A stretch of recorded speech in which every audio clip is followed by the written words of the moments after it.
Daily എത്ര സമയം പഠിച്ചാൽ ഫുൾ എ പ്ലസ് ഉറപ്പാക്കാം? അത് ഞാൻ പറഞ്ഞുതരാം. അതിന് മുമ്പ് ആദ്യം നിങ്ങൾ ചെയ്യേണ്ടത് കമൻറ്റ് ബോക്സിൽ ഇപ്പോൾ നിങ്ങൾ എത്ര സമയം പഠിക്കാറുണ്ട് എന്നുള്ള കാര്യം എന്ത് ചെയ്യുക, കമൻറ്റ് ബോക്സിൽ കമൻറ്റ് ചെയ്യാം. ഇനി നമുക്ക് നേരെ കാര്യത്തിലേക്ക് കടക്കാം. ഒരു ദിവസം എത്ര മണിക്കൂർ പഠിച്ചാൽ നിങ്ങൾക്ക് എന്ത് ചെയ്യാം, ഫുൾ എ പ്ലസ് കിട്ടും. അപ്പോൾ അത് ആശ്രയിക്കുന്നത് നിങ്ങളുടെ ഓണപ്പരീക്ഷയുടെ റിസൾട്ടും കൂടി വെച്ചിട്ടാണ്. കാരണം നിങ്ങൾക്ക് തന്നെ ഗസ് ചെയ്യാവുന്നുള്ളൂ. ചില കുട്ടികളുണ്ടാവും 1 മണിക്കൂർ പഠിച്ചിട്ട് ഫുൾ എ പ്ലസ് വാങ്ങുന്നവർ, ചില കുട്ടികളുണ്ടാവും 3 മണിക്കൂർ പഠിച്ചിട്ടും ഫുൾ എ പ്ലസ് വാങ്ങാൻ പറ്റാത്തവർ. അപ്പോൾ ഓരോ കുട്ടികളനുസരിച്ച് ഡിപ്പെൻഡ് ചെയ്യും. അപ്പോൾ അതുകൊണ്ടാണ് ഞാൻ പറയുന്നത്, നിങ്ങളുടെ ഓണപ്പരീക്ഷയുടെ റിസൾട്ടിൻ്റെ അടിസ്ഥാനം വെച്ചിട്ട് നമുക്ക് എന്ത് ചെയ്യാം, അതിനെ ഒരു ബേസ് ആക്കിയിട്ട് നമുക്ക് എന്ത് ചെയ്യാം, നമുക്ക് ഈ ഒരു കാൽക്കുലേഷൻ ചെയ്യാം. ഓക്കെ, അതിന് നിങ്ങൾ മനസ്സിലാക്കേണ്ടത് ഫസ്റ്റ് ഓഫ് ഓൾ നിങ്ങൾ ഏത് ലെവലിലാണ് വീഴുന്നതെന്ന് നിങ്ങൾ ആലോചിക്കണം. അതായത് 90% മുകളിലാണോ, അതായത് നിങ്ങളുടെ ഓരോ പരീക്ഷയിലും ഓൺ ആവറേജ് നിങ്ങൾക്ക് ഒരു 90% മുകളിൽ കിട്ടിയിട്ടുണ്ടോ നിങ്ങൾ നോക്കുക. അങ്ങനെയാണെങ്കിൽ നിങ്ങൾ ഏതാണ്ട് ഇപ്പോൾ പഠിക്കുന്ന പോലെ തന്നെ പഠിച്ചാൽ മതി. കാരണം നിങ്ങൾ എത്രയോ മണിക്കൂർ ഡെയിലി പഠിച്ചിട്ടായിരിക്കുമല്ലോ നേടിയെടുത്തിട്ടുണ്ടാവും. അങ്ങനെ തന്നെ പഠിച്ചാൽ മതി.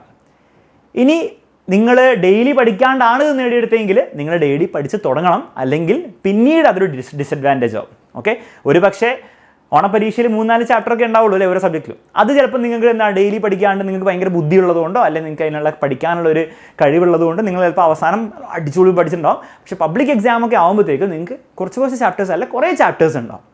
അപ്പോൾ അത് നിങ്ങൾ അവസാനം മാത്രം പഠിച്ചാൽ കാര്യം നടക്കുന്നുണ്ടാവില്ല. അപ്പോൾ നിങ്ങൾ അങ്ങനെ ഡെയിലി പഠിക്കാത്ത കുട്ടിയാണെങ്കിൽ നിങ്ങൾ ഡെയിലി പഠിച്ച് തുടങ്ങണം. അങ്ങനെ ഡെയിലി തീരെ പഠിക്കാണ്ട് നിങ്ങൾ ഇത്രയും നേടിയ ആളാണെങ്കിൽ നിങ്ങൾ ഡെയിലി പഠിക്കുമ്പോൾ ഒരു 1 to 1.5 hours മിനിമം പഠിച്ചു തുടങ്ങാം. മിനിമം. ഓക്കെ, എല്ലാം ഞാൻ മിനിമം ആണ് പറയുന്നത്. നീ പറയാൻ പോകുന്നത് മിനിമം ആയിരിക്കും. എപ്പോഴും എത്രത്തോളം നിങ്ങൾ കൂട്ടാൻ നിങ്ങൾക്ക് പറ്റുന്നോ അത്രത്തോളം ബെനിഫിറ്റേ നിങ്ങൾക്ക് ചെയ്യുള്ളൂ. അതിൽ കൂടുതൽ പഠിച്ചുകൊണ്ട് എന്താണ് കുറഞ്ഞ മാർക്ക് കിട്ടുമോ അല്ലെങ്കിൽ എഫക്റ്റീവ്നെസ് കുറയോ എന്നുള്ള പ്രശ്നമൊന്നുമില്ല. എത്രത്തോളം കൂടുതൽ പഠിക്കാൻ പറ്റും അത്രത്തോളം കൂടുതൽ പഠിക്കും. പക്ഷേ ഞാൻ ഒരു ക്രൈറ്റീരിയ തരാണ്. രണ്ടാമത്തത്, നിങ്ങൾ ഓൺ ആവറേജ് 80 to 90% ആണ് നിങ്ങൾക്ക് കിട്ടിയത്, 80+ ആണ് കിട്ടിയെങ്കിൽ നിങ്ങൾ ഇതുവരെ പഠിച്ച സമയം തന്നെ പഠിക്കുക. മിനിമം ഒരു അരമണിക്കൂറെങ്കിലും നിങ്ങൾ ആഡ് ചെയ്തേ പറ്റുള്ളൂ. പറ്റുമെങ്കിൽ 1 മണിക്കൂർ, മിനിമം അരമണിക്കൂർ നിങ്ങൾ ആഡ് ചെയ്യണം. എന്നാലും നിങ്ങൾക്ക് 80% കടന്ന് 90%-ന് മുകളിൽ, അതായത് ആ A+ ലെവലിലേക്ക് എത്തിക്കാൻ സാധിക്കുള്ളൂ. ഇനി വേണം നിങ്ങൾക്ക് ഇങ്ങനെ ആലോചിക്കാം, നിങ്ങൾക്ക് ചില സബ്ജക്റ്റിൽ 90 ഒക്കെ കിട്ടി, A+ കിട്ടി, പക്ഷേ ചിലതിൽ 80-ൻ്റെ അവിടേക്ക് ഉള്ളൂ എങ്കിൽ ആ സബ്ജക്റ്റിന് കൂടുതൽ സമയം നിങ്ങൾ എന്ത് ചെയ്യുക, സ്പെൻഡ് ചെയ്യാൻ വേണ്ടി ശ്രമിക്കാം. അങ്ങനെ നിങ്ങൾക്ക് വേണം ചിന്തിക്കാം. 70 to 80% നിങ്ങളുടെ മാർക്ക് ഉള്ളൂ എങ്കിൽ നിങ്ങൾ പണ്ടത്തേനേക്കാളും എക്സ്ട്രാ അങ്ങനെയൊന്നല്ല ഞാൻ പറയാൻ പോകുന്നത്. നിങ്ങൾ മിനിമം 2 മണിക്കൂർ to 2.5 മണിക്കൂർ ഡെയിലി പഠിക്കാൻ റെഡിയാവാം. ഇനി അയ്യോ 2 മണിക്കൂർ എന്നൊക്കെ ചിന്തിക്കുന്നവർ ഇത് രാവിലത്തെ സമയം കൂടെ കൂട്ടിയിട്ടുണ്ട്. അപ്പോൾ രാവിലത്തെ സമയം നിങ്ങൾക്ക് യൂസ് ചെയ്യാം. വൈകുന്നേരം നിങ്ങൾക്ക് ഇഷ്ടംപോലെ സമയമുണ്ട്. 5 മണിക്ക് വീട്ടിൽ വരുന്ന കുട്ടിയെ സംബന്ധിച്ചിടത്തോളം 5 മണി മുതൽ 10 മണി വരെ 5 മണിക്കൂറുണ്ട്. അതിൽ 2 മണിക്കൂർ നിങ്ങൾ പഠനത്തിന് മാറ്റി വെച്ച് 3 മണിക്കൂർ നിങ്ങൾ എന്ത് വേണം ചെയ്തോ. അതുകൂടാതെ രാവിലെ നിങ്ങൾക്ക് സമയമുണ്ട്. അപ്പോൾ അത് സ്പ്രെഡ് ഔട്ട് ചെയ്യുകയാണെങ്കിൽ വൈകുന്നേരം നിങ്ങൾ 2 മണിക്കൂർ പഠിച്ചാലും കുഴപ്പമില്ല. വൈകുന്നേരം 1.5 മണിക്കൂറും രാവിലെ 1/2 മണിക്കൂറും പഠിച്ചാൽ 2 മണിക്കൂറായി. പക്ഷേ അതും മിനിമമാണ് എന്നുള്ള കാര്യം മനസ്സിലാക്കാം. മിനിമമാണ്. എപ്പോഴും എക്സ്ട്രാ ചെയ്താൽ അതിൻ്റെ ബെനിഫിറ്റ് ഉണ്ടാവും. ഓൾസോ ഞാൻ ഈ പറയുന്ന ഈ 2 മണിക്കൂർ 2.5 മണിക്കൂർ എന്ന് പറയുന്നത് എന്തിനാണ്? നിങ്ങൾ ഇവിടെ നിന്ന് നിങ്ങൾക്ക് 70% മാർക്കിൽ നിന്ന് നിങ്ങൾക്ക് ഇവിടേക്ക് എത്തിക്കണ്ടേ, നല്ല ഫുൾ A+ കിട്ടുള്ളൂ. അത് എത്തിക്കാൻ വേണ്ടി ഇതില്ലാണ്ട് പറ്റില്ല. നിങ്ങൾക്ക് വീണ്ടും ഇത് തന്നെയാണ് കിട്ടണമെങ്കിൽ നിങ്ങളിപ്പോൾ ചെയ്താൽ മതി, കുഴപ്പമൊന്നുമില്ല. ഓക്കെ, എല്ലാ 70% കുട്ടികൾ കിട്ടിയ കുട്ടികളും 2 മണിക്കൂർ പഠിക്കണം എന്നല്ല ഞാൻ പറയുന്നത്. നിങ്ങൾക്ക് അവിടേക്ക് എത്തണം എന്ന് ആഗ്രഹം ഉണ്ടെങ്കിൽ വേണ്ടേ, അവിടേക്ക് എത്തണ്ടേ വേണ്ടേ, അതിനല്ലേ ഈ വീഡിയോ കാണുന്നത്. അങ്ങനെ ആഗ്രഹം ഉണ്ടെങ്കിൽ ഇത് പഠിക്കണം. 60%, അതായത് 50% പ്ലസ് ആണ് നിങ്ങളെങ്കിൽ, ജസ്റ്റ് 50-ൻ്റെയും 70-ൻ്റെ ഇടയിലാണെങ്കിൽ മിനിമം 2.5 മണിക്കൂർ പഠിച്ചാൽ നിങ്ങൾക്ക് സിലബസ് കംപ്ലീറ്റ് ചെയ്യാൻ പറ്റുള്ളൂ, നിങ്ങൾക്ക് കാര്യങ്ങൾ മനസ്സിലാവുള്ളൂ, നിങ്ങൾ A+ ലെവലിലേക്ക് എത്തുള്ളൂ. ഓക്കെ, അപ്പോൾ ഇതാണ് ബേസിക് ക്രൈറ്റീരിയ ആണ്. വളരെ സിമ്പിൾ ലോജിക്ക് വെച്ചിട്ടുണ്ടാക്കി. ഇതാണ് നിങ്ങൾക്ക് വേണം ആലോചിച്ചുണ്ടാക്കാം. പക്ഷേ നിങ്ങൾക്ക് ചിലപ്പോൾ അത് ആലോചിക്കാൻ നിങ്ങൾക്ക് ചിലപ്പോൾ അങ്ങനെ ഒരു ചിന്ത വന്നിട്ടുണ്ടാവില്ല. അപ്പോൾ ഈ ഒരു ലോജിക്ക് വെച്ചിട്ട് നിങ്ങൾ എന്ത് ചെയ്യുക, ഡെയിലി ഇനി പഠിച്ചു തുടങ്ങാം.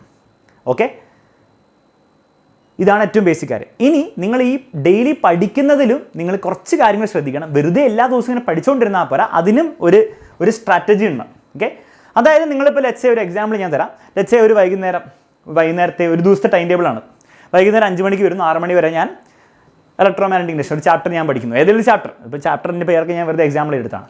ഒരു ചാപ്റ്റർ പഠിക്കുന്നു നല്ല കാര്യം. എന്നിട്ട് 1 മണിക്കൂറായി. ഇനി ഞാൻ 1 മണിക്കൂർ കൂടി അടുത്ത ചാപ്റ്റർ വേറെ എന്തെങ്കിലും പഠിക്കുമോ? ഇല്ല. എല്ലാ ദിവസവും നിങ്ങൾ ഇങ്ങനെ പഠിച്ചുകൊണ്ടിരുന്നാൽ ഈ പഠിച്ച കാര്യങ്ങൾ മറന്നുപോലെ. അപ്പോൾ അതിനെന്ത് ചെയ്യും? റിവിഷൻ. അവിടെയാണ് റിവിഷൻ്റെ ഇമ്പോർട്ടൻസ് വരുന്നത്. അതായത് നിങ്ങൾ ഇതിന് മുൻപ് പഠിച്ച ചാപ്റ്റേഴ്സ് നിങ്ങൾ റിവൈസും കൂടി ചെയ്തുകൊണ്ടിരിക്കണം. അല്ലെങ്കിൽ ഏതൊരാൾക്കും മറന്നു പോവും, അതിലൊരു സംശയമില്ല. ഓക്കെ. ഓൾസോ എങ്ങനെ മറന്നു പോകാതെ പഠിക്കാമെന്നുള്ള ഒരു വീഡിയോ ഞാൻ ചെയ്തിട്ടുണ്ട്, അത് ഡിസ്ക്രിപ്ഷനിൽ ലിങ്ക് കൊടുത്തിട്ടുണ്ട്, അത് നിങ്ങൾ എന്തായാലും കാണാം. എങ്ങനെ എഫക്റ്റീവ്ലി റിവൈസ് ചെയ്യണം, ഏറ്റവും എഫക്റ്റീവ്ലി ഓർത്ത് വെക്കുക എന്നുള്ള കാര്യം ഞാൻ കമൻറ്റ് ബോക്സിൽ കൊടുത്തിട്ടുണ്ട്, ഡിസ്ക്രിപ്ഷനിൽ കൊടുത്തിട്ടുണ്ട്, അത് കാണാം. ഓക്കെ. അപ്പോൾ റിവിഷനാണ് അടുത്ത ഒരു സമയം. അപ്പോൾ നിങ്ങൾ 2 മണിക്കൂർ പഠിക്കുകയാണെങ്കിൽ 1 മണിക്കൂർ നിങ്ങൾ പഠിക്കാനും 1 മണിക്കൂർ റിവൈസ് ചെയ്യാനും വേണ്ടി ഉപയോഗിക്കുക പഠിച്ച കാര്യങ്ങൾ. ഓക്കെ. റിവൈസ് ചെയ്യുമ്പോൾ ഒരു കാര്യം ഇപ്പോൾ ശ്രദ്ധിക്കേണ്ടത്, ഞാൻ മറ്റേ വീഡിയോയിലും പറയുന്നുണ്ട്, നിങ്ങൾ എന്ത് ചെയ്യരുത്, വീണ്ടും ആ ബുക്ക് എടുത്ത് വീണ്ടും വായിച്ചുകൊണ്ടിരിക്കരുത്. നിങ്ങൾ ആ ബുക്ക് എടുത്തിട്ട് പൊത്തി പിടിക്കുക, എന്നിട്ട് എന്തായിരുന്നു ആ കാര്യത്തിൽ അതിൻ്റെ ആ ഹെഡിങ്ങിൻ്റെ ഇടയിൽ എന്ന് ഓർത്തെടുക്കാൻ ശ്രമിക്കുക.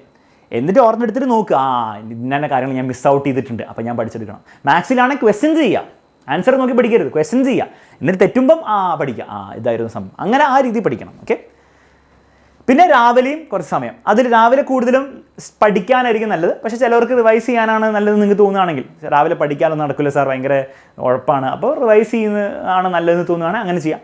ചിലർക്ക് നേരെ തിരിച്ചായിരിക്കും, രാവിലെ വീണ്ടും പഠിച്ചാലും വീണ്ടും പഠിക്കാൻ രാവിലെ ഒന്നും മുടില്ല, പുതിയ എന്തെങ്കിലും പഠിക്കുകയാണെങ്കിൽ ഉണർന്നിരിക്കുള്ളൂ എന്ന് തോന്നുകയാണെങ്കിൽ നിങ്ങൾക്ക് എന്ത് ചെയ്യാം, പുതിയ പഠിക്കാം. പക്ഷേ രാവിലെ പഠിക്കാൻ കുറച്ച് സമയമെങ്കിലും പഠിക്കാൻ വേണ്ടിയിട്ടൊരു ശീലം ഉണ്ടാക്കിയെടുക്കുക. അപ്പോൾ ആ രീതിയിൽ, അതായത് പഠിക്കുക പ്ലസ് റിവൈസ് ചെയ്യുക എന്നുള്ള രീതിയിൽ നിങ്ങളുടെ ടൈം ടേബിൾ ഡിവൈഡ് ചെയ്യണം. പഠിക്കുക മാത്രവും റിവൈസ് മാത്രമല്ല, രണ്ടും കൂടി ഒരു കോമ്പിനേഷൻ ആയിട്ട് വരണം. അപ്പോൾ ബോറടിക്കുകയില്ല, മാത്രമല്ല എഫക്റ്റീവ് ആവും പഠനം. അപ്പോൾ ഇത്രയേ ഉള്ളൂ പഠിക്കേണ്ടത് എങ്ങനെയാണ്, എത്ര മണിക്കൂർ പഠിക്കണമെന്ന്. അപ്പോൾ ഞാൻ പറഞ്ഞതുപോലെ ഒരൊറ്റ സിംഗിൾ നമ്പർ എനിക്ക് പറയാൻ സാധിക്കില്ല. ഓരോ ആൾക്കാരുടെ ലെവൽ അനുസരിച്ചും അവരുടെ കഴിവനുസരിച്ചും നമുക്ക് എന്തേ പറയാൻ സാധിക്കുള്ളൂ. പക്ഷേ എനിവേ, നിങ്ങൾ എന്ത് ബുദ്ധിയുള്ള ആളാണെങ്കിലും നിങ്ങളൊരു 1 മണിക്കൂറൊക്കെ മിനിമം പഠിച്ചാലേ, ഡെയിലി പഠിച്ചാലേ അവസാനം പബ്ലിക് എക്സാം ആകുമ്പോഴേ അത് നടക്കുകയുള്ളൂ. പിന്നെ മറ്റൊരു കാര്യം, നിങ്ങൾക്ക് തോന്നുകയാണ് സാർ എനിക്ക് പഠിക്കാനുള്ള കഴിവൊന്നുമില്ല, എനിക്ക് ഫുൾ A+ ഒന്നും കിട്ടാനുള്ള കഴിവൊന്നുമില്ല എന്ന് നിങ്ങൾ വിശ്വസിക്കുകയാണെങ്കിൽ നിങ്ങൾക്ക് തെറ്റി. നിങ്ങൾക്ക് 1 മണിക്കൂറിലോ 1.5 മണിക്കൂറിലോ അത് നേടിയെടുക്കാനുള്ള കഴിവുണ്ടാവില്ല. പക്ഷേ നിങ്ങൾ ചിലപ്പോൾ 2 മണിക്കൂറിലോ 2.5 മണിക്കൂറോ ഡെയിലി പഠിക്കുന്ന ആളായി മാറിയാൽ നിങ്ങൾക്ക് അത് നേടിയെടുക്കാനുള്ള കഴിവ് വരും. അത്രയേ ഉള്ളൂ സംഭവം. ഓക്കെ. അപ്പോൾ ആ രീതിയിൽ ചിന്തിച്ച് മാക്സിമം എഫേർട്ട് ഇടുക, അതിൻ്റെ അനുസരിച്ചുള്ള എഫക്റ്റ് നിങ്ങൾക്ക് നിങ്ങളുടെ ലൈഫിൽ കാണാൻ പറ്റും. ഓക്കെ. അപ്പോൾ അടിപൊളിയായിട്ട് പഠിക്കുക മക്കളെ, ഫുൾ A+ നമ്മൾ നേടിയെടുക്കും. Bye bye and take care.